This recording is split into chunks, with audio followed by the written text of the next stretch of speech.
안녕하십니까, 박종호입니다. 예, 오늘은 모처럼 환율 얘기 좀 해보려고 합니다. 사실 어느 순간인가 벌써 1,300원대에서 계속 놀고 있다가요. 어제죠. 어제 방송일자를 기준으로 오늘 녹화가 15일인데요. 어제 장 기준으로 환율이 잠깐 1,300원대를 깨졌습니다. 그리고 다시 막판에는 다시 1,300원대 위로 올라오긴 했는데요. 자, 그러면 1,300원대가 깨지고 났더니 많은 시중의 그 언론 지면에서 이제 앞으로 그럼 환율은 어떻게 되느냐, 이런 것들에 대한 전망들 아니면 논의들, 이런 게 많아서 저도 제 소견 하나 피력하면서 말씀드리려고 이렇게 찾아뵀습니다. 사실 저는 환율이 다시 급격하게 낮아질 것 같지 않은 기운들을 아직도 많이 갖고 있습니다. 작년에 저희 박종호 TV 유튜브에서 그때 1,200원대 언저리였을 때 환율이 다시 1,300원대 그 이상으로도 올라갈 가능성이 높다, 이렇게 말씀을 드렸는데요. 그때 제가 우려했던 사항들이 아직까지 해결이 안 돼서 저는 지금 제 고환율에 대한 그 전망, 아니면 고환율에 대한 얘기를 아직 수정할 생각이 아직은 없습니다. 몇 가지 말씀을 드릴게요. 일단 첫 번째로 제일 중요한 건, 우리나라 화폐 가치를 방어하기 위한 제일 좋은 방법은 우리나라가 많은 외화를 잘 벌고 있으면 됩니다. 물론 국가에서 외화 보유고를 많이 두둑히 가지고 있어도 되죠. 근데 외화 보유고 가지고 있는 거는 정적인 이제 상태이고요. 그렇다면 동적인 상태에서 그 외화 보유고를 계속 유지할 수 있는 역량, 그리고 계속해서 외화를 벌어올 수 있는 역량, 이것은 결국 수출 성적표와 관련이 큰데, 지금 최근 들어서 한국의 제일 큰 수출의 어떤 고객이라고 할 수 있는 대중국 무역이 지금 13개월 연속 적자를 기록하고 있습니다. 그러면 이게 일순간적인 거냐, 아니면 앞으로도 계속될 것이냐, 이게 중요하겠죠. 자, 그런데 저는 앞으로도 중국 무역이 예전과 같은 호시절을 기대하기는 어렵다, 이렇게 생각이 듭니다. 그것은 중국 내부의 전략 전술의 변화 때문이라고 볼 수가 있는데요. 과거 중국은 내수에 치중하는 그런 모습보다도 자신들이 만드는 제품을 외부에 수출하는 수출 주도형으로 그동안 경제 구조를 많이 추진해 왔었습니다. 예전에 우리가 수출에 아주 천착했던 모습과 똑같은 것이죠. 그런데 최근 미국으로부터의 여러 가지 압박으로 인해서 수출이 원활하지 않겠구나. 그렇다면 우리가 선택할 수 있는 기업들에게 활로를 모색할 수 있고, 그리고 우리 중국 시장의 나름대로 탄탄한 기반을 만들기 위해서는 이제 수출 지향적 경제 정책에서 수입 대체형 경제 정책으로 전환하는 국면들을 하나하나씩 만들어 볼 필요가 있다라고 판단한 것 같습니다. 그래서 예전에는 외국에서 수입해서 의존했던 여러 품목들과 제품들에 대해서 이제 중국 기업들이 자생적으로 생산할 수 있는 룸을 더 늘려주고 있고, 이 과정에서 외국 제품이 국내에 유통돼서 판매되는 것을 직접적 또는 간접적 아주 은근하게, 그리고 아주 치밀하게 보이지 않는 형태로 제재를 가하면서 내수에 있는 시장을 기반으로 중국 내부 기업들이 활로를 모색할 수 있는 거를 하나씩 만들어 가고 있어요. 그러다 보니까 중국인들이 예전같이 우리 화장품 많이 안 쓰고, 중국인들이 예전처럼 우리 전자제품 많이 안 쓰고, 중국인들이 예전처럼 우리 식품들 많이 안 갖다 쓰는 이런 구조들이 계속해서 전개되기 시작했고요. 그런 것들이 이번 코로나19 이후에, 팬데믹 이후 지금 계속 우리 무역 수지가 중국으로부터 적자 구조를 가지게 되는 가장 중요한 맥락으로 작용한 것입니다. 그러면 우리도 중국 물건 사지 마요, 교수님. 이게 그렇게 간단하지는 않아요. 우린 중국으로부터 소비자랑 최종 제품을 사오는 것도 물론 있습니다만, 그거보다 더 절대적인 비중은 우리 기업들의 전 세계적인 가격 경쟁력을 유지하기 위해서 필요한 중간재나 원자재를 굉장히 저렴하게 사올 수 있는 가장 중요한 파트너 중에 하나가 바로 중국이었죠. 그러다 보니까 이런 부분에서 우리가 수급받지 못하는 물건들이 있었을 땐 우리나라 산업 사이클이 제대로 돌지 못하는 이런 부분도 있습니다. 그래서 이런 구조적인 이유들로 인해서 우리는 전환이 좀 쉽지는 않은 상태이고, 중국은 내부에서 생산하는 기업이 외국에 수출하던 것을 내국 기업에다 판매할 수 있도록 외국의 물건이 들어오는 걸 딱 차단을 해버린 상황이다 보니까, 이게 이렇게 우리가 지금 무역수지 적자가 계속 이어지고 있는 것이다, 이렇게 보시면 되겠습니다. 자, 그러면 당분간 달러를 예전처럼 왕성하게 벌어오긴 쉽지 않다. 이것도 원화 약세를 계속 점치게 만드는 요소죠. 그 다음 두 번째입니다.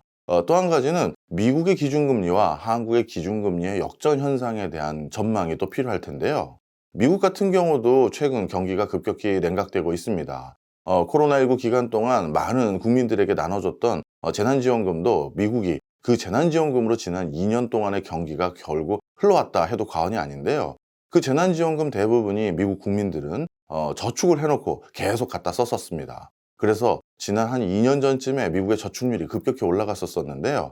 그 급격히 올라갔던 저축률이 다시 원상복구되고 있는 상황이다, 이렇게 보시면 되겠습니다. 즉 코로나19 터지기 전 수준으로 내려와 가고 있는 것이죠. 자, 그렇다면 이제 미국인들도 소비 여력이 예전같이 녹록하진 않은 상황이 돼버리고 있고요. 자, 그런 과정에서 슬슬 그런 지표들의 상황의 변화가 미국의 소비자 물가 상승률이 예전처럼 자꾸 이제 피크를 찍고 쭉쭉 떨어지고 있는 그런 기조와 함께 확인이 되고 있습니다. 그런데 연준 위원들이 이 두 가지 수치를 바라보고 있는 전망, 여기다가 하나 더 있죠.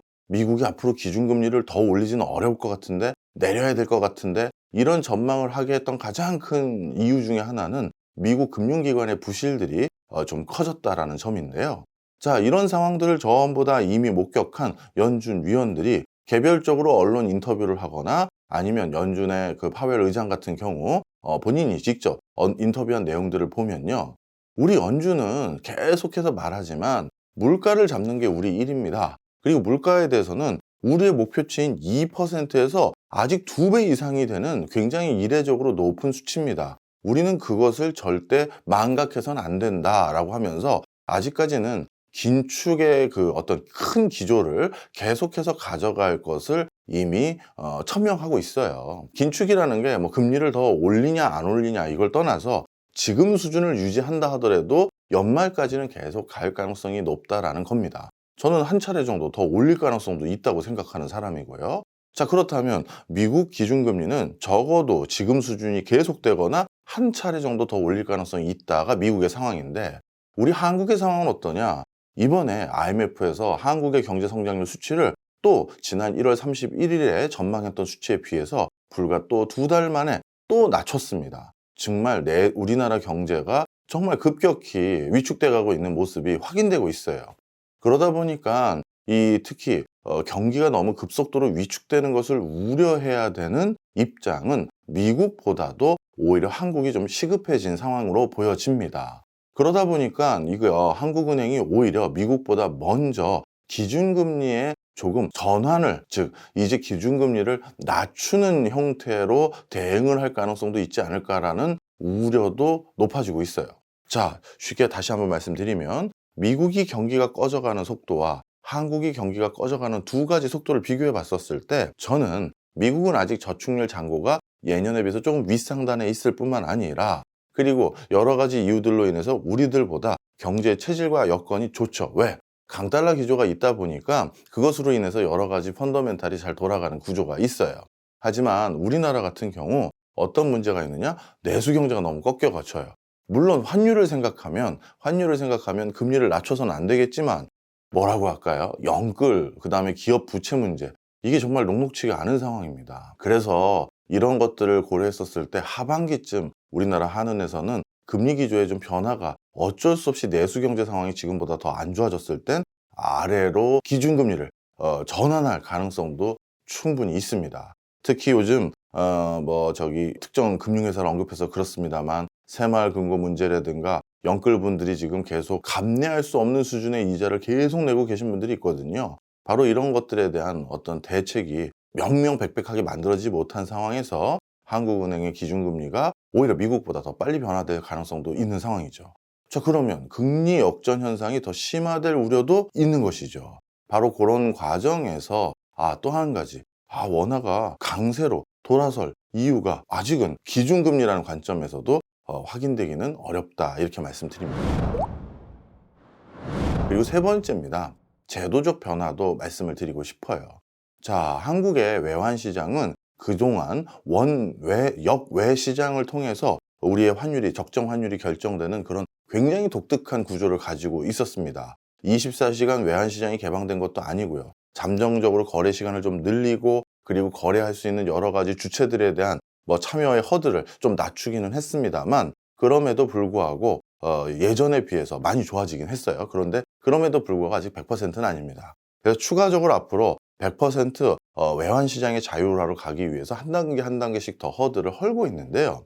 자, 그런데 외국 입장에서는 한국이라는 어떻게 보면 그렇게 안전통화국이라고 볼 수 없는, 즉 기축통화국이나 준기축통화국이라고 볼 수 없는 곳에 이렇게 외환 시장이 자유로워지는 것은 일종의 변동성이 커지게 만드는 요인으로 바라볼 수가 있습니다. 변동성이라는 건 꼭 리스크라고만 그렇죠. 리스크이긴 한데요. 이게 네거티브한 리스크는 아니죠. 이렇게 변동성이 커지면 요즘과 같이 경기가 불안전하고 그리고 세계 경제가 불확실성도가 높아지고 있는 상황에서는 가능하면 투자의 의사결정 구조가 불확실성도를 더 높이는 방식으로 투자하기보다는 안전 선호도가 더 높아지는 경우가 많아요. 그러면 외환시장에 우리는 큰 제도적 변화가 있는 상황에서 한국은 저 외환시장 변화를 과연 국제적인 플레이어들이 어떻게 바라보고 베팅할까? 아직 확인이 안 됐다라는 생각을 가진 사람들은 일단 돈을 빼겠죠. 지켜보자, 이렇게 되는 거예요. 그래서 요즘과 같은 이런 불확실성 시국에선 제도 개편까지 같이 맞물리다 보니까 일단 여기에 있던 외화 자금도 일부 다시 나갈 가능성이 많다, 이렇게 보시면 되겠습니다. 그리고 또 한 가지가 더 있는데요. 바로 중국 시장이 우리가 기대한 것보다 경제 성장률 수치가 빨리 올라오지 않는다는 점입니다. 과거 중국의 경제가 반등하면 그것으로 인해서 우리 원화 가치가 반등했던 게 일반적인 흐름이었는데요. 그런데 중국 경제가 이 코로나 끝나고 이제 제대로 가동될 줄 알았는데 왜 이렇게 경제 성장률 수치가 주춤하지? 라는 생각을 갖게 되면서 중국 경제가 주춤하다는 건 원화 약세를 베팅하게 만드는 또 요소가 돼버립니다. 항상 지금까지 그래왔거든요. 이것도 지금 환율이 다시 안정폭으로 내려가기를 기대하기는 조금 섣부른 거 아닌가, 이런 생각들을 갖게 만드는 요소들인 것이죠. 자, 이래서 지금 말씀드렸던 이런 일련의 내용들을 전부 다 종합했을 때 일순간 다시 1200원대 후반대로 내려올 수는 있을지 모르겠습니다만, 저는 다시 1300원대, 1300원을 기준으로 그 위에서 또 뛰어노는 형국으로 계속되지 않을까라는 걸 전망을 하고 있습니다. 요즘은 저도 워낙 외환시장이 변동성도 커지고요, 변수들도 많아지고, 그리고 우리나라 제도 개편도 같이 일어났기 때문에 또 환율에 또 다른 변화들이 있을 땐 바로바로 알려드리기 위해서 박종호TV를 통해서 다른 변화가 있다 그러면 또 알려드리도록 노력하도록 하겠습니다. 오늘은 모처럼 환율 얘기 또 해봤습니다. 저는 다음 시간에 다른 주제 가지고 또 인사드리겠습니다. 고맙습니다.